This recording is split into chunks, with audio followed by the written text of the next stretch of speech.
नमस्कार मित्रांनो, मी दीपक गायकवाड स्वागत करतो तुमच्या सर्वांचं पुन्हा एकदा स्पोकन इंग्लिशच्या कोर्समध्ये. तसं तुम्हाला माहितच आहे, अजूनही आपण फर्स्ट पेजमध्ये आहोत. The ABC of English. The ABC of English यामधला आपण लास्ट टॉपिक डील करतोय, तो म्हणजेच देअर. आणि देअरचा यूज कुठे होतो तुम्हाला मी सांगितलंय, पास्ट टेन्समध्ये, प्रेझेंट टेन्समध्ये आणि फ्युचर टेन्समध्ये. या तिन्ही टेन्समध्ये देअरचा यूज केला जातो.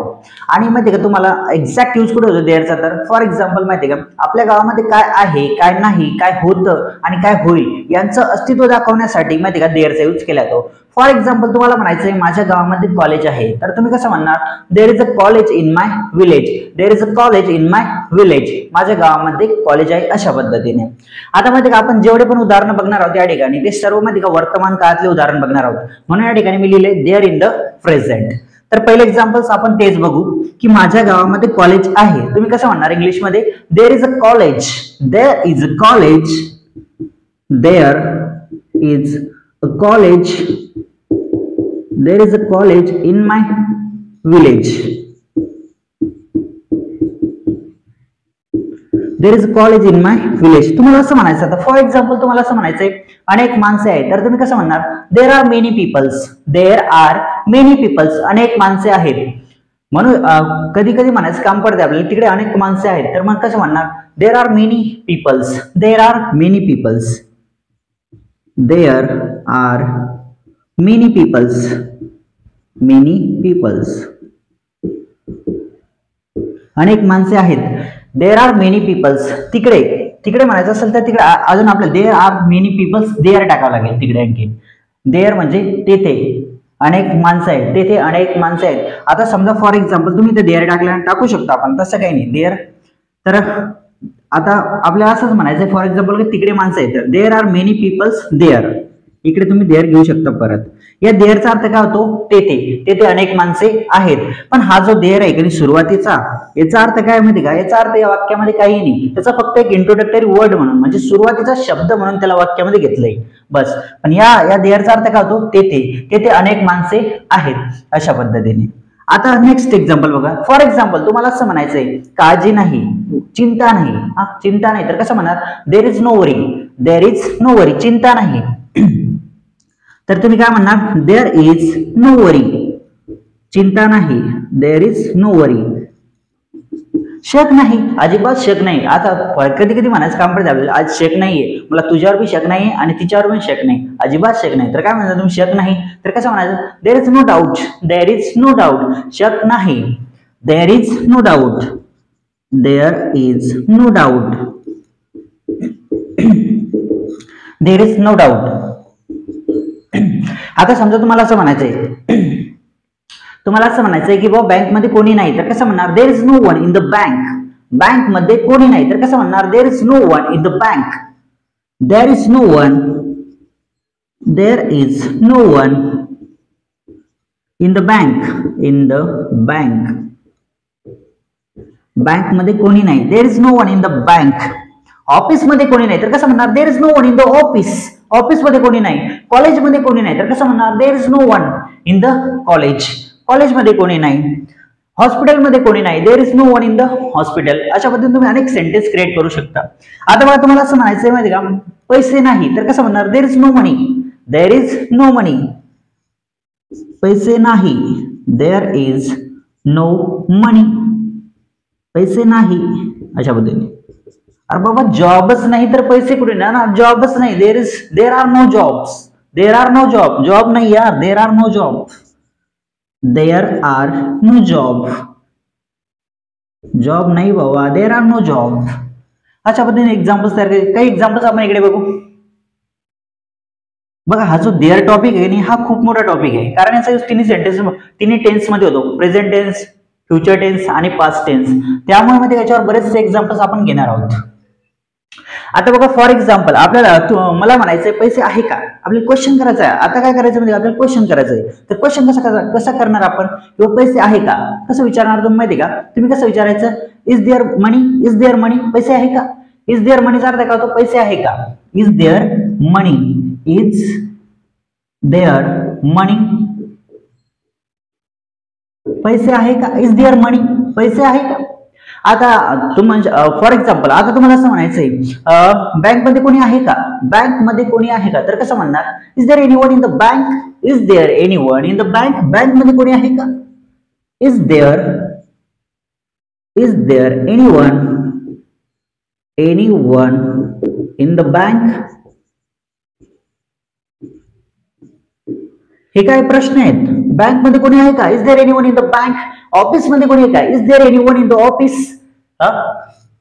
Is there anyone in the office, office मध्ये कोणी आहे का, इज देअर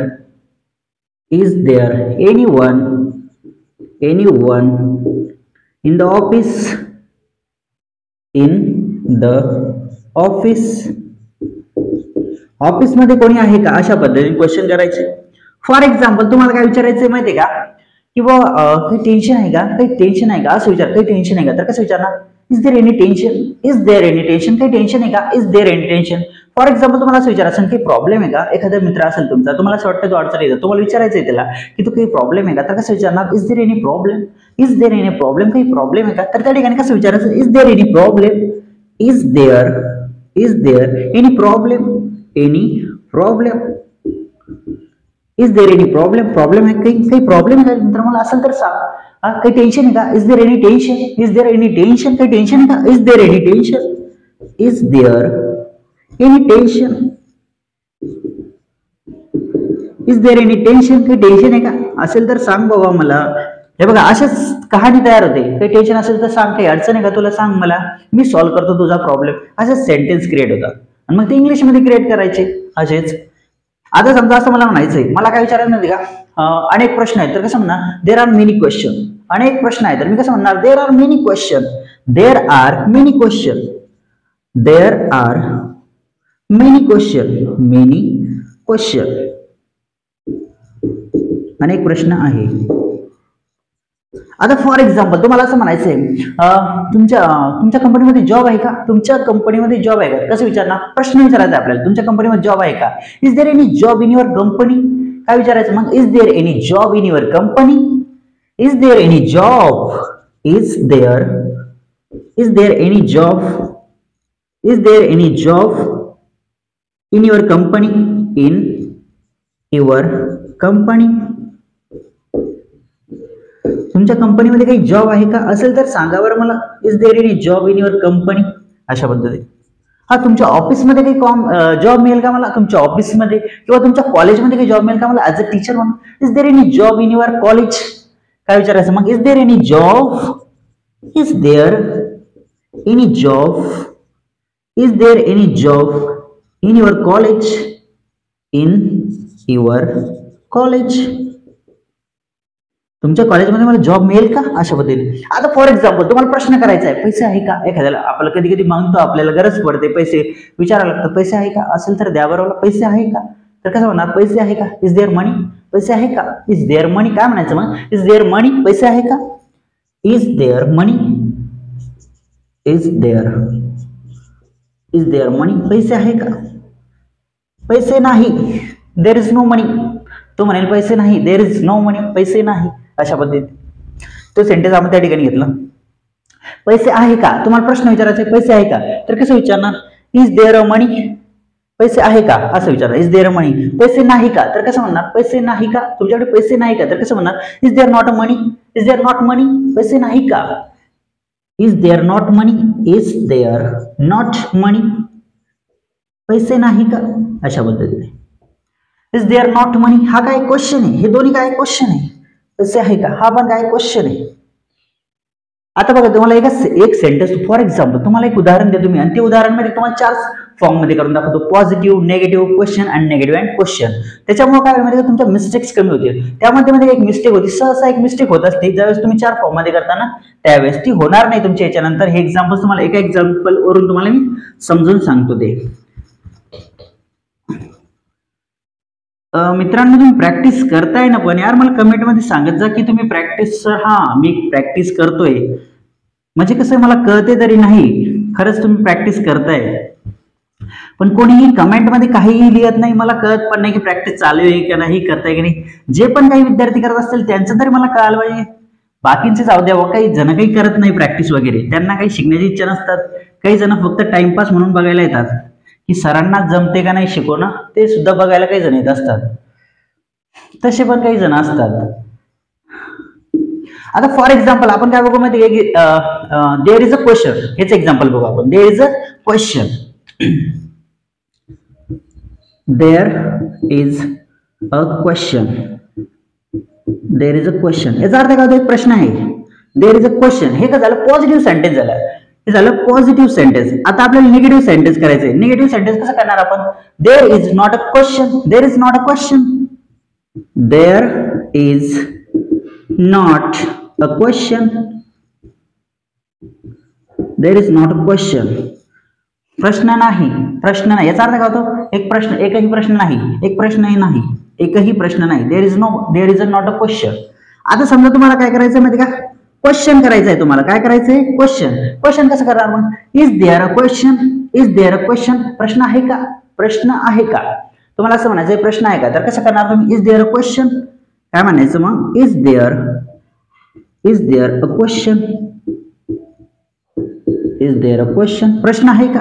हा झाला प्रश्न, हा पण प्रश्नच आहे. इज देअर अ क्वेश्चन, प्रश्न आहे का. आता निगेटिव्ह अँड क्वेश्चन करायचं तुम्हाला. काय करायचंय, निगेटिव्ह अँड क्वेश्चन. तर कसं करणार, is there not a question, is there not a question, is there not a question, अशा पद्धतीने.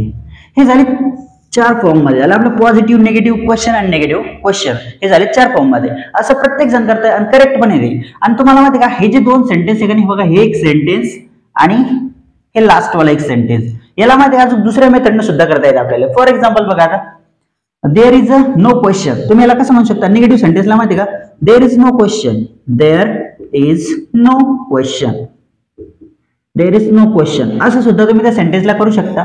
आणि हे जे लास्ट वाला आहे ना, निगेटिव्ह अँड क्वेश्चन वाला, negative and question, is there no question, अशा पद्धतीने तुम्ही 2 सेंटेन्स क्रिएट करू शकता.